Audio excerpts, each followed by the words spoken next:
there is no escape, nor do we want it. We've come to thrive on it and each other. You can't get the adrenaline pumping without the terror, good people. Hey, what's going on, guys? Christian Hanna Horror here. So I just finished Fear Street 1994, which I believe is the first of the three. And we're going to review it today. Obviously, because this is on Netflix, pretty much everybody has the availability to watch it now. So it will be a spoiler review. But in case you just want to hear the first 5 seconds, I thought that was pretty good. You know, it didn't blow my mind. It wasn't like the most amazing thing I'd ever seen.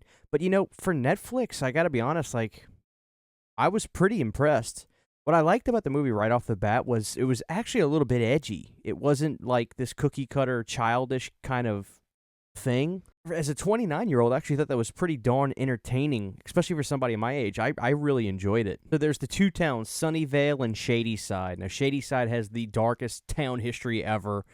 Periodically, you're seeing all these murders and killings happen, and you don't know why these people are doing this stuff, and it's happening again. So this is the premise of this movie, as we see. Aesthetically, I really dug the 90s kind of feel, the 1994 feel. And, you know, I kind of really like these time period pieces. I think sometimes they can be done not so great, and other times they can be done pretty darn well, and I actually thought this one was pretty darn well in its 1994 vibe. There were some weird things about this that I'll talk about, but we'll get to the end when I get to that point. So the story of this thing was really cool. I really enjoyed it. I thought it was going to be like this more realistic approach type thing, and it turned out to be more outer worldly in terms of, you know, witches and not demons, but like witches and like these killers coming back from the dead because they're part of the lore of the story. And you know, I dug it. I really, really dug this movie. I thought it was really cool. Some of the gore actually surprised me quite a bit. I was not expecting certain parts of this movie. So our main character is a girl who is really heartbroken at the time. She's into this chick who has left her and wanted to live a different kind of life. She wants to live more or less the straight life and pretend to be something that we soon find out that she's really not. You know, she just feels pressured to try to live this certain type of way, and she's upset the girl. Let's put it bluntly. The main character, she's very upset about this, and she's hurt by this. And in the midst of us learning about our main characters is when stuff starts to happen that is not good. We're starting to see these murders take place at the mall. Great opening sequence. Again, mall aesthetic in the 90s and 80s. Can't beat it. So I really loved the opening with the mall. That was good stuff. Good tense stuff. Good chase scenes. Quite enjoyable. Very homageous to Scream, if you ask me, especially in the beginning when the girl's running away from the skeleton killer. The way it was shot reminded me of the opening of Scream so much, and I don't think that was coincidental. I think that was probably homaged pretty strongly, and that's cool. I liked it a lot, and yeah, I thought the pace of this movie was actually really good. I never felt bored at all. I think it was an hour 40, and it felt like an hour and 5. I actually thought the movie just kept rolling, and I dug it. They didn't introduce too many people into this movie. The cast is roughly around 5 or 6 main characters, and I really liked each person's story and character. Everybody was well-defined, and you got a good grasp of everybody. You've got our main girl, who has lost her love interest, and she is trying to battle that while dealing with what's going on outside of these excess forces, of these monsters coming back, these killers coming back. You've got the younger brother who's really into the computer stuff, and he's really into, you know, technology, and he listens to great music. He's listening to Iron Maiden, and he's listening to White Zombie, which we'll talk about that in a second because I have a question. But you've got the other girl who is a good girl, and she's trying to make money, and I think they're trying to really just harp on the shady side lifestyle of it's more of a town that's not given a chance by the public, and people just look down on it. And she's a good, smart girl, and she's selling drugs. She doesn't do the drugs, but she's selling them to try to make money to get out of the town. So then we've got our kind of goofy guy who's still lovable but goofy, and he doesn't really do anything that just makes the audience mad. I can't really recall any cast member in this movie that just blatantly made the audience mad in a way that you're just like, oh, this is so stupid. I thought they avoided that pretty good. You know, Fear Street is something I don't have the most vast memories of. Obviously, Goosebumps is what I grew up watching, but Fear Street, I remember I remember seeing those books a lot, and I just thought, oh, this must be like the second line of R.L. Stine stuff that didn't catch on as well, but I'm sure that they sold great back in the day. I'm sure I read a couple, but obviously Goosebumps was the stuff I read more times than not back then. But as the movie progresses, the story starts to take a little bit of turns, and you start to learn more about the lore of what's going on, and it wasn't hard to keep up with. Everything was very clear and concise and understandable, and I just thought it was paced really well. In terms of things that I weren't too big on, I'm trying to think. I really can't think of anything that was just blatant to me. It was just like, oh boy, that was bad. No, some of the characters that I really like were obviously the slasher character that wore like the kind of hay looking sack on his head with the Paul Bunyan flannel. What I loved about that character was his speed and veracity. The monster was fast, or the slasher, I should say, was fast. He ran with the axe. He stole the show. I can't wait to see figures of that guy come out and stuff like that. I really dug that. The climax was good. I thought the climax built up fairly well. The story got very interesting when you learned that in order to try to survive, they learned that somebody in the past survived from these forces because she died because the witch wants you to die, more or less, and they won't stop until you're dead. But this woman died back in the day, but she was resuscitated, so she was able to survive. So that was the route they tried to take.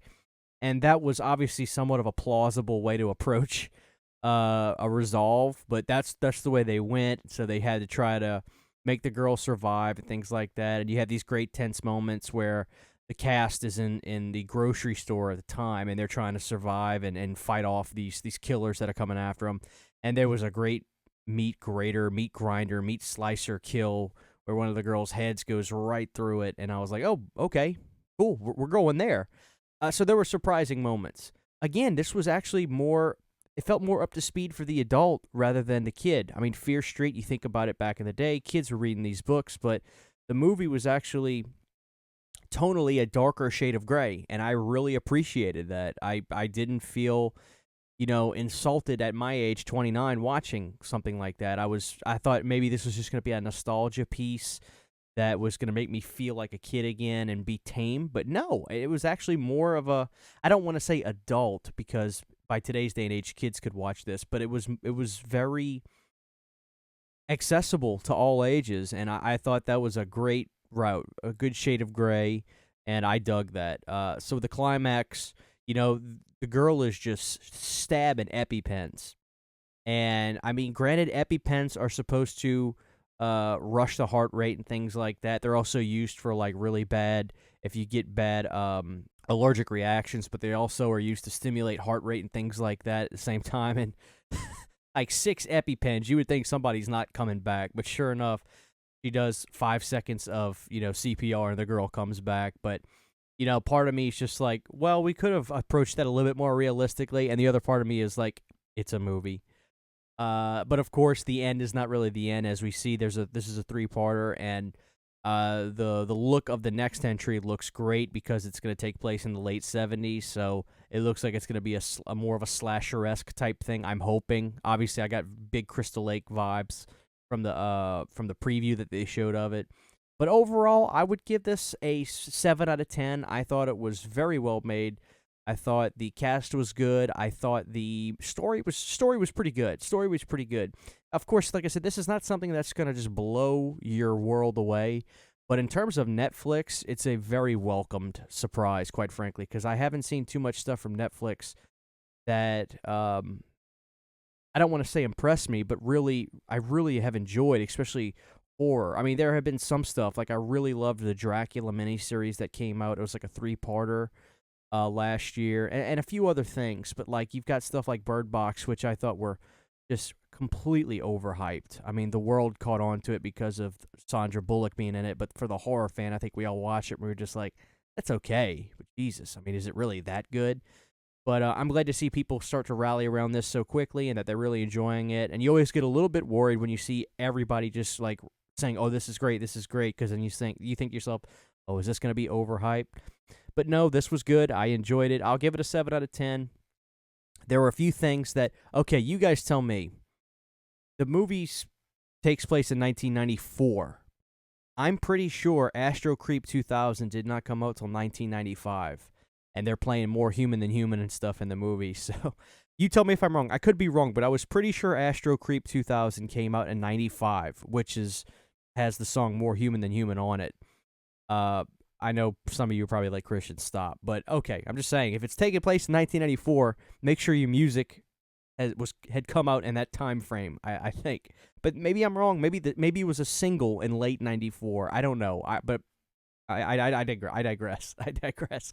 But overall, I did enjoy the film. I thought it was pretty good. I do actually think that the approach that they took gives it a little bit more rewatch value as opposed to just being this kind of a whodunit thing like I thought they were going to do. And quite frankly, I was a little happy about that. I was just like, okay, it's a whodunit type of thing. No, but they're going a little bit more outer worldly, and it gives it a little bit more rewatch value, I think with that approach. So, again, 7 out of 10. I enjoyed it. I can't wait to see what you guys think about Fear Street Part 1, 1994. Let me know in the comment section below. This is on Netflix if you want to see it. I do encourage you all to check it out, as I think you'll be pleasantly surprised, especially with it coming from Netflix. You know, I've seen some good stuff, but I haven't been blown away by a lot of the horror-esque type things that Netflix has put out. So, can't wait for Part 2, especially if you're a slasher fan. It looks like you won't be disappointed from that aspect. And, so I can't wait. I think it's a week to go, and we'll see that. So, for now, this is Christian Hanna Horror. Happy 4th of July, which is when the video is coming out. Love you guys. Have a great day. Check out Fear Street.